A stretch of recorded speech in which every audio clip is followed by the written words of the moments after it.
After 16 months of bashing the Federal Reserve Chair Jay Powell, all it's done is strengthen his resolve.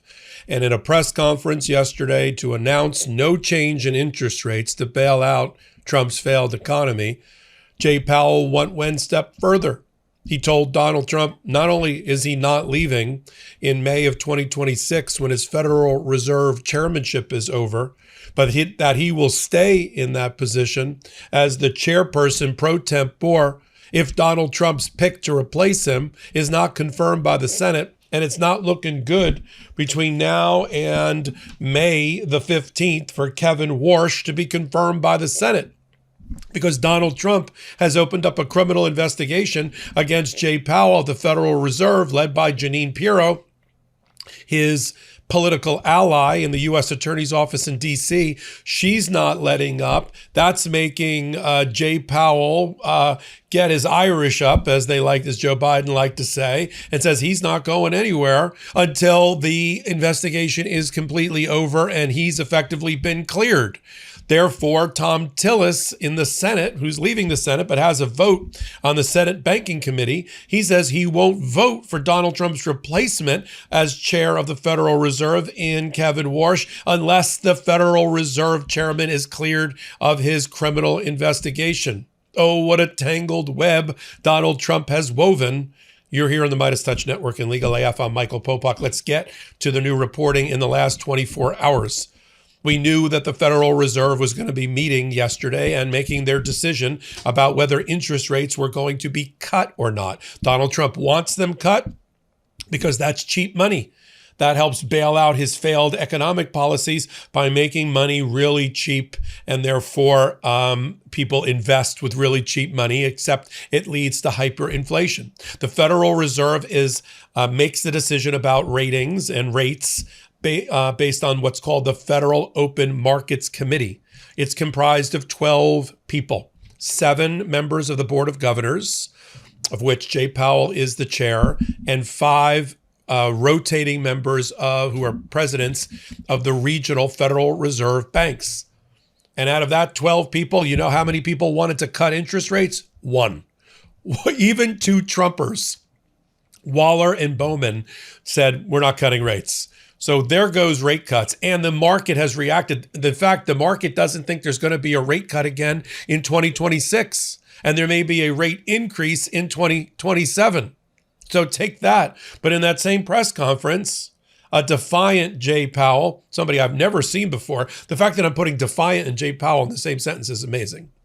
He is a very calm, quiet, moderate person, genius when it comes to economic policy. And but he took to the podium and he had this to say, fighting back against Donald Trump. Play the clip. What happens if there's no Federal Reserve chairman confirmed on May 15th? Would you stay on? So if my successor is not confirmed by the end of my term as chair, I would serve as chair pro tem until he is confirmed. That is what the law calls for. That's what we've done on several occasions, including involving me, and it's what we're going to do in this situation. And while I'm at it, on the question whether I will leave while the investigation is ongoing, I have no intention of leaving the board until the investigation is well and truly over, with transparency and finality. And I would refer you to the statement that was in the Fed's brief that you all have seen, and I won't have anything more for you on that. On the question of whether I will then continue to serve as a governor after my term ends and after the investigation is over, I have not made that decision yet. And I will make that decision based on what I think is best for the institution and for the people we serve. Now, that's not the first time we've seen Jay Powell say that I'm not going anywhere, that I've got to be that the investigation has to be well and truly over, that it has to be concluded with full transparency. In other words, bring it. What is the whole criminal investigation about? Well, the Federal Reserve is remodeling 2 out of its 4 buildings that make up the Federal Reserve compound in Washington. They haven't been remodeled in 100 years since they were built. You're talking about asbestos. You're talking about old elevators, old wiring, old HVACs, heating and air conditioning. And there's some cost overruns. I mean, after COVID, the supply chain for construction materials has gone through the roof. Donald Trump knows that, right? He doubled the price of his own ballroom. But they decided to open up a criminal investigation of Jay Powell related to the cost overruns, as if he's lining his own pockets with money. You saw Jay Powell. He's lining his own pockets with money from the construction overruns. That's the crime.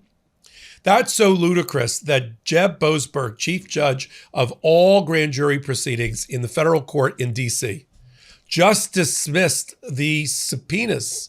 The grand jury subpoenas were quashed by Jeb Boasberg, who declared there is no criminal case of any merit at all, no evidence whatsoever to justify the prosecutors going after Jay Powell. In other words, it's a bad faith prosecution.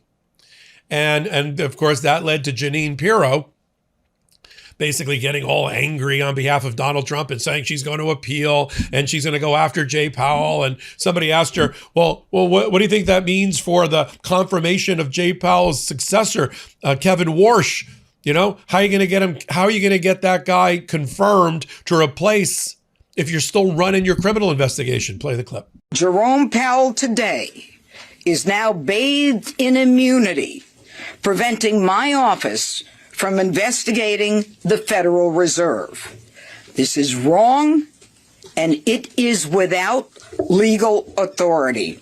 And so this decision today by Judge Boasberg runs directly afoul of our highest court's admonition that courts and judges must not and cannot saddle grand juries with mini trials and preliminary showings that impede a prosecutor's investigation and thus frustrate the public's interest in the fair and expeditious administration of justice. No one, folks, is above the law. And this outrageous decision will be appealed by the United States Department of Justice. Donald Trump miscalculated. We start a lot of hot takes videos with Donald Trump miscalculated, whether it's Iran. You know, we just had reporting today that Iran took out 17% of our ally Qatar and its natural gas pipeline. It's going to be 3 to 5 years before they get that back online. So 17% of natural gas just sort of disappeared in terms of volume, meaning the prices of natural gas are going to go way up over the next 3 to 5 years, which are going to impact you and me in our pocketbook. Miscalculation about the Strait of Hormuz and how much oil could move through it once Iran decided to shut it down. And miscalculations about Jay Powell. They thought they were going to embarrass their way into having Jay Powell resign before May 15th of 2026, just in about a month and a half, which is when his chairmanship is over, and then embarrass him to resign from the entire Federal Reserve Board in 2028. But all you have to do is watch Jay Powell school Donald Trump about the cost overrun and turn the tables on him when Trump tried to embarrass him in real time at a press conference to know that Jay Powell wasn't going anywhere. Play the clip. It looks like it's about 3.1 billion. It went up a little bit, or a lot. So the 2.7 is now 3.1. I'm not aware of that. Yeah, it just came out. Yeah, I haven't heard that from anybody at the Fed. Yeah, it just came out. Our notes had it about 3.1 as well. 3.1. 3.2. This came from us? Yes. I don't know who does that. You're including the Martin renovation. You just added our entire capital. Yeah, you just added in a third building is what that is. That's a third building. Well, no, including the but Martin building. it's a building that's being built. No, it was built 5 years ago. We finished Martin 5 years ago. It's part of the overall work. But it's So, not new. So we're going to take a look. We're going to see what's happening, and it's got a long way. Do you expect any more additional cost overruns? Don't expect them. We're ready for them, but we have a little bit of a reserve that we may use, but no, we don't. We expect to be finished in 2027. We're well along, as you can see. Nice to take these off every once in a while when we're not under too much danger. That's the guy they've been effing with. That's the guy they thought more mean tweets is going to make him resign. Really? Now, why is there this fight? Let's do a teachable moment now about the Federal Reserve. It's comprised of 7 members. As currently constituted, 4 of those members were appointed by non-Trump people, Biden, Obama, and the like. The 4 non-Trumpers, which are the majority of the Federal Reserve, are Powell.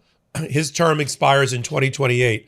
Chairmanship in 2026, but his full term in 2028. Jefferson in 2036. A second one in 2032, and Cook in 2038. Not going anywhere. The three Trumpers, Waller, his term expires in 2030, Bowman in 2034, and then the third one, which is expiring now, should be Kevin Warsh, and that one has to be replaced.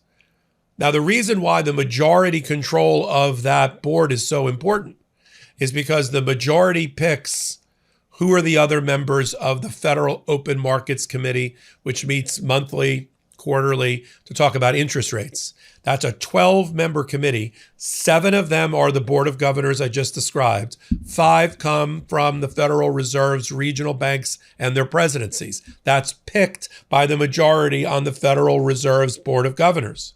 So if you get control, which Donald Trump wants to do, if Jay Powell were to say, I've had it, I throw in the towel, Donald Trump gets the majority of the Board of Governors. He wipes out and picks 5 new members from the presidents. He fires all the regional presidents, and now he's got control of the Federal Open Markets Committee. So it's not just about one vote. If he gets one vote on the Board of Governors, he really picks up the majority over on the Open Markets Committee to set interest rates, and that's what he wants. So that's what we're watching. So the fact that Jay Powell has decided he needs to stand and fight until the very end, the bitter end, and he's not going anywhere. And then I love the extra little twist, which is, hey, and if you can't get your guy confirmed for the chairmanship, Kevin Warsh, I'm happy to stay on as the chair until you do. That's happened 3 or 4 times in our history during confirmation processes. So we're going to continue to follow it all. You're on the MeidasTouch Network, your independent channel of choice. Legal AF, YouTube needs your support and love as well. Come over there, hit the free subscribe button. So till my next report, I'm Michael Popok. Can't get your fill of Legal AF? Me neither. That's why we formed the Legal AF Substack.